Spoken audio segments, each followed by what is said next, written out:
Prologue. The story begins with a crime, the theft of a boy, Kell, orchestrated by Aristide Jolivet, the captain of the Arrow Squadron.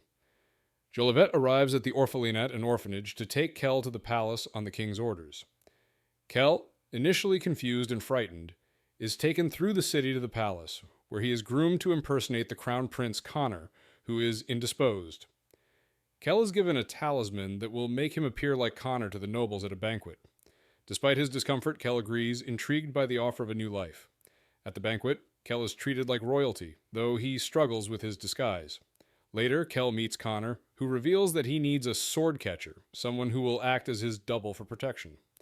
Kell, realizing the opportunity for a different life, begins to consider the proposition, which promises wealth, honor, and adventure. In Chapter 1, Conor Aurelian, the Crown Prince of Castellane, expresses frustration about his impending marriage, which is being arranged for political reasons. His advisors, including Legate Jolivet and Councillor Maesh, present him with several royal candidates, but Conor dismisses them all, showing little interest in his future bride. Kell, the sword catcher and Conor's closest companion, offers a humorous comment that lightens the mood, though the tension around the arranged marriage remains.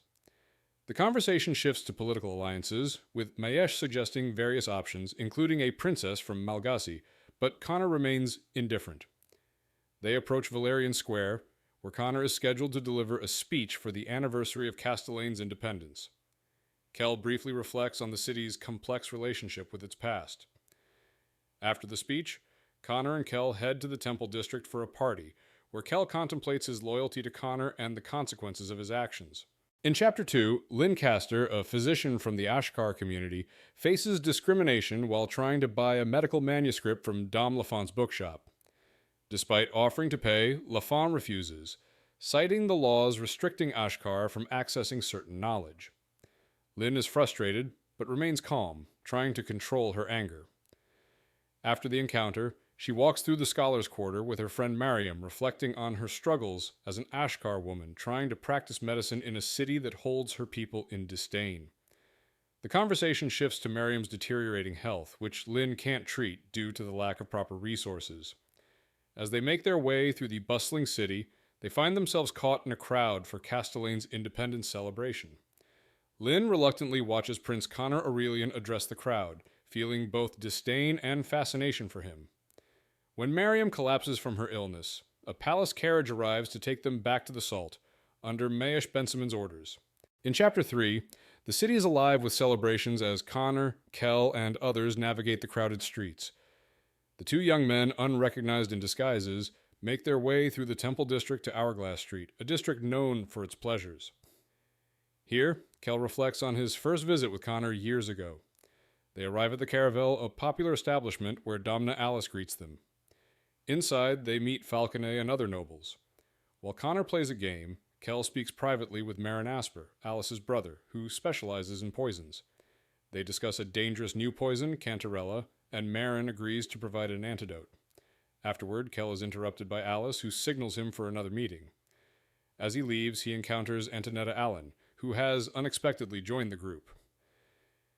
The night ends with Kell being unexpectedly ambushed by a mysterious red carriage. Inside, he faces danger as a knife is held to his throat. In Chapter 4, Kell remains calm as he faces a knife at his throat, applying training from Jolivet to control his fear. The kidnappers, a Chosian woman and a tall man, reveal themselves as the Ragpicker King and his associate. The Ragpicker King explains his interest in Kell and offers him a partnership, seeking Kell's help to uncover who is funding the criminal Prosper Beck. Kell refuses to spy on the nobility, but the Ragpicker King insists, offering valuable information about city threats in return. After some tense conversation, the Ragpicker King suggests Kell may come around and offers him a way to contact him if he changes his mind. Kell is released outside the Caravel, where he finds Conor in a distressed, drunken state. Conor reveals deep personal turmoil, mentioning his mistakes and concerns about his future. Kell takes Conor home, reflecting on his responsibilities and the threats surrounding them. In Chapter 5, Conor struggles with a hangover from the previous night's revelry, while Kell prepares him a cure. Conor doesn't remember much, including a troubling remark about making a terrible mistake. Kell continues his duties, though he notes the strained atmosphere with Conor's mother, Queen Lilibet, who is reluctant to allow Conor any freedom, prioritizing royal responsibilities instead. Conor expresses a desire to visit Markand, a place tied to his heritage, but Lilibet dismisses it, focusing on immediate court matters. Meanwhile, Lin visits her patient, Anton Petrov, who has a mysterious and chronic illness. Despite various treatments, his condition remains unchanged. During their visit, Petrov shows Lin a peculiar stone, which has strange qualities and seems to contain hidden images. Lin's dream of a man throwing a book into a whirlpool links ominously to the stone, leaving her unsettled. Later, at the Castellane, Kell watches Conor engage with his friends, further entangled in royal duties and personal conflicts. In Chapter 6, Conor struggles with the aftermath of the Dial Chamber meeting, where he lost control and threw a glass in frustration. He is concerned that this outburst will undermine his authority. Kell reassures him, though Conor remains troubled by his father's mental state, fearing that madness may run in the family. The meeting itself was filled with political tensions, including discussions about trade, alliances, and marriage, particularly regarding Conor's potential marriage for political gain. Conor dismisses the importance of these matters, while the nobles, including Lady Allen and Montfaucon, debate over various issues, including bandits and potential alliances. As the meeting winds down, Conor becomes increasingly distant, reflecting on his father's behavior and his own fears. Afterward, he and Kell share a moment in the Queen's Garden, where Conor expresses his doubts and concerns, but also finds brief solace in Kell's light-hearted banter. They prepare to face the formalities ahead. In Chapter 7, Lin discovers Petrov's apartment has been completely emptied, with signs of blood and signs of a violent event. Petrov's landlady, Domna Albertine, reveals that she found the blood and sold his belongings to cover unpaid rent. She also hints at Petrov's involvement in illegal magic, further fueling Lin's concern. Lin then heads to the Fountain Quarter to meet Marin Asper, who had previously offered to help her find an antidote. She confronts him about his dealings with the Ragpicker King and receives both the antidote and a poison, learning more about Marin's involvement in the underworld. Meanwhile, Kell, disguised in Conor's cloak, walks through the streets of Castellane, reflecting on his complicated feelings towards his role and the nobles. He later finds himself ambushed by a group of crawlers who mistake him for Conor, and he narrowly escapes after being stabbed by one of them. In Chapter 8, Lin struggles with her role as a healer and the complexity of her relationships with her family and patients. She is summoned to the palace at night to treat Kell Anjuman, who has been severely injured. Lin quickly assesses his condition and performs a life-saving procedure, draining blood from his chest to alleviate pressure on his lungs and heart. Despite Prince Conor's initial skepticism, Lin manages to stabilize Kell, who is later revealed to be a bodyguard and not the prince's cousin as she had been led to believe. As Lin works to heal him, she reflects on the inequalities between the nobles and the common folk. Meanwhile, she begins to unravel more about Kell's mysterious past and the secrets of House Aurelian, feeling increasingly caught in a web of lies and power dynamics. She returns home, haunted by strange visions and the unsettling power of Petrov's stone. In Chapter 9, Kell wakes up in pain, his body bound in bandages after being severely injured by crawlers. He recalls being left in an alley, attacked because he was mistaken for Conor, and being brought to the palace afterward. Conor, who had been unaware of Kell's ordeal, expresses concern and frustration, but Kell downplays the severity. The conversation shifts to Prosper Beck, a criminal who now owns Conor's debt, threatening to expose him to the treasury unless paid. Conor admits that Beck's demands are legal, but the debt could jeopardize his future as king. Kell suggests dealing with Beck directly, but Conor brushes it off, insisting he'll find a way to settle it. The chapter ends with Kell's realization that Conor is hiding something, but his own injuries and pain make it difficult to press further. In Chapter 10, Lin is brought to the Black Mansion, home of the Ragpicker King. Inside, she encounters a labyrinthine space, including a bridge over an indoor river filled with crocodiles, and a solarium full of exotic plants. The Ragpicker King reveals his knowledge of Lin's recent healing of Kelsarin and questions her about the source stone in her brooch, which he believes to be a remnant of high magic. He offers Lin access to his laboratory and proposes she assist him in unlocking the secrets of the stone, linking it to the forbidden magic of the past. Lin resists at first, but is intrigued by the offer of resources and knowledge, including access to the Shulamit library in the Salt. Lin agrees to consider his proposal, and Gian escorts her out, confirming that the Ragpicker King is a man of his word, whether good or bad. In Chapter 11, Kell continues his recovery from his injuries, though his body feels weak and he struggles to regain strength. He walks around the palace gardens, experiencing pain but slowly improving. Meanwhile, Conor remains distracted by Prosper Beck's demands, leaving Kell to reflect on his own isolation. Lin, who had healed Kell, is confronted by Conor for ignoring his order not to return to the palace. Despite her anger, Lin stands her ground, asserting that Kell's recovery is her priority. Antonetta Allen smuggles Lin into the palace to see Kell, and their encounter reveals tensions between Lin and Conor. Lin confides in Kell that she knows the truth about him being the Kirilar, and they agree to keep the secret. Later, Conor confronts Lin, warning her to leave, and sends a guard to ensure she departs, though Lin is irritated by the prince's actions. In Chapter 12, Kell visits the Black Mansion, where he is greeted by Gian and introduced to Merrin. He learns that the Ragpicker King has been monitoring him, and their conversation quickly turns to the subject of Artal Gramont, a controversial figure whose past is linked to Merrin's family. The Ragpicker King reveals that Kell's loyalty is crucial to him, not for personal gain, but for his ties to House Aurelian. Kell is asked to act as a messenger for the Ragpicker King, who shares a secret agreement with King Marcus, maintaining control over certain criminal operations in Castellane. Kell agrees to carry the message to the king, who reveals that Prosper Beck may be threatening the royal family, especially Conor. Meanwhile, Lin visits the Maharam to request access to the Shulamat library, hoping to find answers about the Source Stone. Her petition is denied, but she continues to seek a way to save Mariam.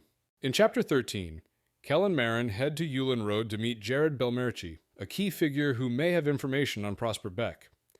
After navigating the crowded streets and tense conversations, they find Jared at a noodle shop, where Kell confronts him about their previous encounter. Kell uses a dramatic tactic to force Jared into setting up a meeting with Beck. He poisons himself and Jared, offering the antidote in exchange for the promise. Despite the tension, Jared reluctantly agrees. Kell, still shaken from the experience, walks away with Merrin, reflecting on his actions and his feelings toward Merrin, which lead to an impulsive kiss. However, Merrin rejects him, expressing anger at the reckless decision to poison himself. Later, Kell receives a note from Lin asking him to meet her at the gates of the Salt, implying a significant development, while Kell feels the weight of his dangerous choices. In Chapter 14, Lin meets Kell at the gates of the Sceau, where she's been waiting in the rain.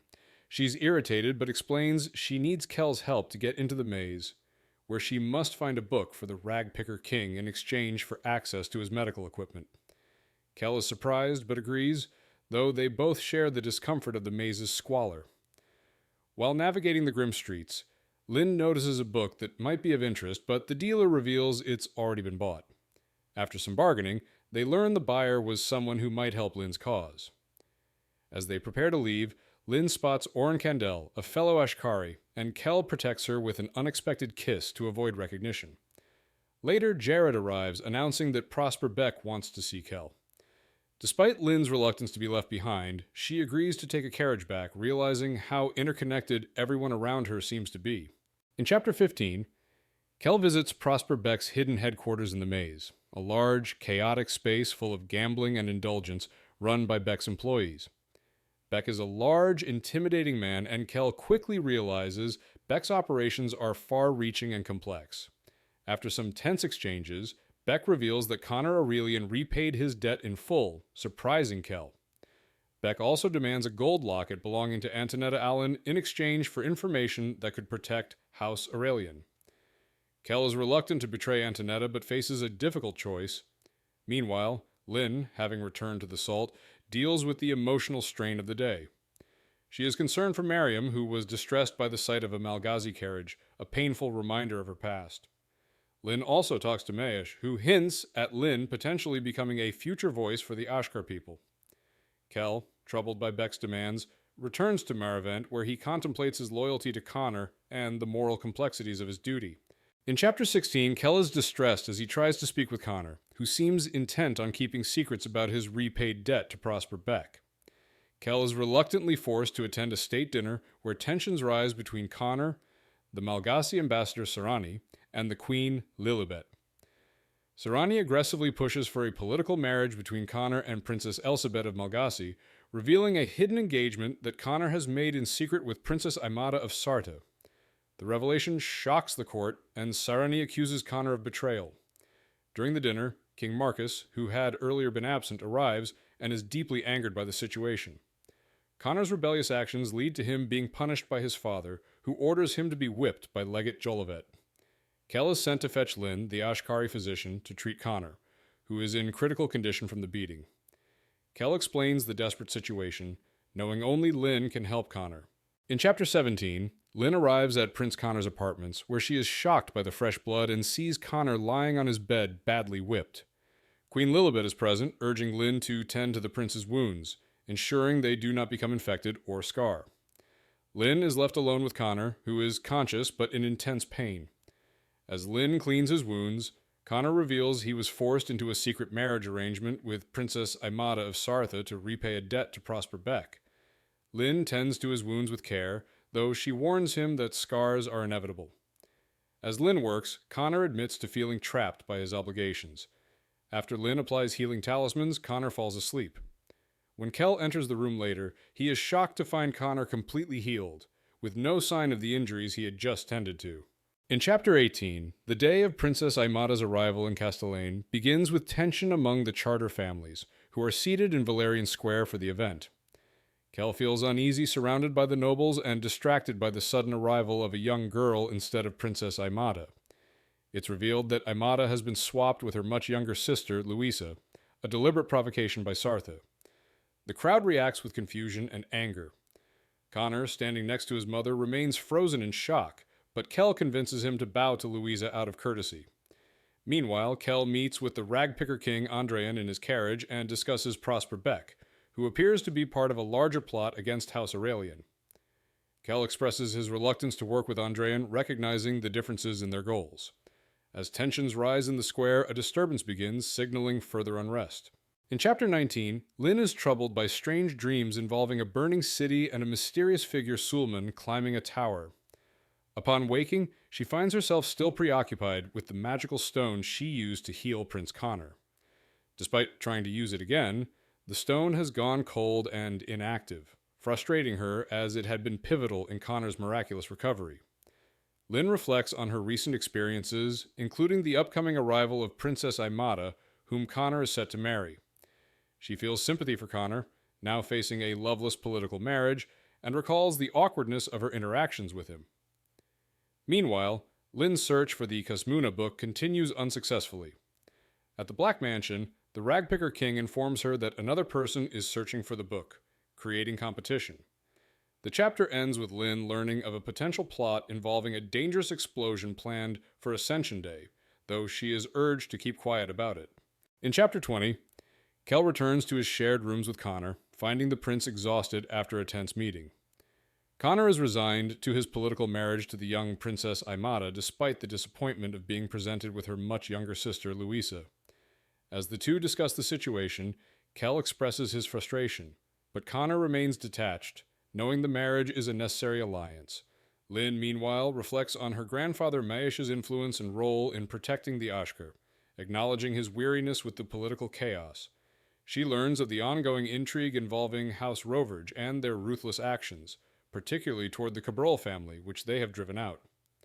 Although Lin holds information about a potential attack involving the Revered fleet, she decides not to share it with Maesh. In the end, she agrees to accompany him to a party hosted by the Roverges, considering her future role in the political landscape of Castellane.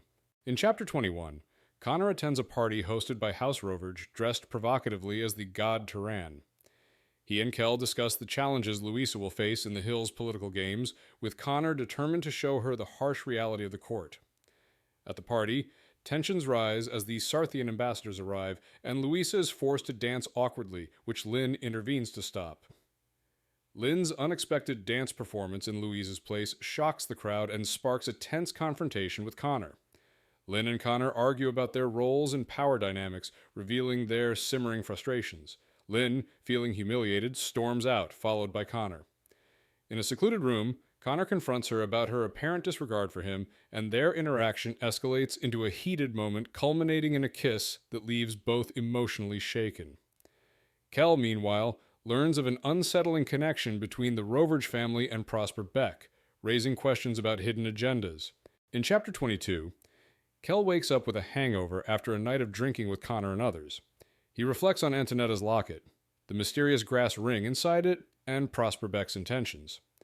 Kell visits a warehouse connected to Beck, but finds it abandoned, furthering his frustration about Beck's secrets. Jared, Beck's associate, reveals that Beck has left Castellane, leaving behind a warning about looming trouble for the Hill. Kell is left wondering about Beck's true motives and the impending danger. Meanwhile, Lin interacts with Prince Conor, who apologizes for his previous behavior and presents her with a rare book, the works of Casmuna. As the conversation deepens, Lin is unsettled by the prince's words and his strange, almost feverish obsession with repaying her for past actions. Kell later meets with Marin and Ji-an from the Black Mansion, learning that Prosper Beck's disappearance has caused a shift in power dynamics in the city. In Chapter 23, Kell reflects on his loyalty to Conor as he walks the sea path, considering Jared's criticism about thinking too small. On his way back to Merivent, he witnesses a brutal scene where King Marcus executes Faustin, who had betrayed him, by throwing him into the sea to be devoured by a crocodile. Kell, disturbed, continues up to the palace, where he shares the grim news with Conor. Meanwhile, Lin is deeply involved in translating Casmuna's book, hoping to find a cure for Mariam. Mariam's health improves slightly after Lin uses magic from the book. However, Lin's progress is interrupted when the Maharam arrives at her home with Oren Kandel, furious over her possession of forbidden books, including Casmuna's tome. Maesh intervenes to prevent further punishment, and Lin reluctantly agrees to surrender the books. Despite the tension, Maesh reassures her that the Maharam's mercy was a rare gesture. In Chapter 24, Lin struggles with guilt and frustration after the Maharam confiscates her books, including Casmuna's, and her attempts to reignite the stone's magic fail. She plans to get the book back, despite her setbacks. Meanwhile, at the festival, she prepares for the event with Mariam and Shana, trying to keep her resolve strong. Lin receives a mysterious visitor, Conor Aurelian, who asks her about treating madness. He appears drunk and shares his dissatisfaction with the political events unfolding, especially his role in the marriage arrangement with Louisa. As tensions rise, Conor makes an unexpected request to switch places with Lin, symbolizing his desire to take control. Just as they prepare to exchange positions, the Shining Gallery is attacked by armed intruders. Conor and Kell are thrust into danger as the palace is breached. The chapter ends with the realization that Merivent is under attack. In Chapter 25, Lin steps into the salt, filled with nervous anticipation, joining friends for the festival. As the Maharam's arrival marks the start of the sacred ceremony, Lin begins to grapple with the consequences of her plan. During the festival, tensions rise as Lin, despite the doubt from others, boldly declares herself as the goddess reborn. Amid the festival's celebratory atmosphere, the atmosphere shifts when Lin's dramatic proclamation causes ripples among the crowd, and some question her authenticity. Despite the Maharam's resistance, Lin's declaration sparks a powerful moment. Meanwhile, the sky erupts in fire as ships in the harbor explode, signaling a shocking act of vengeance. This explosive moment is tied to Lin's actions, with consequences that ripple throughout Castellane. Kell, grappling with his loyalty to the prince and the palace, faces difficult choices amid mounting tensions, ultimately heading toward the Black Mansion, deciding to work with the Ragpicker King for the future.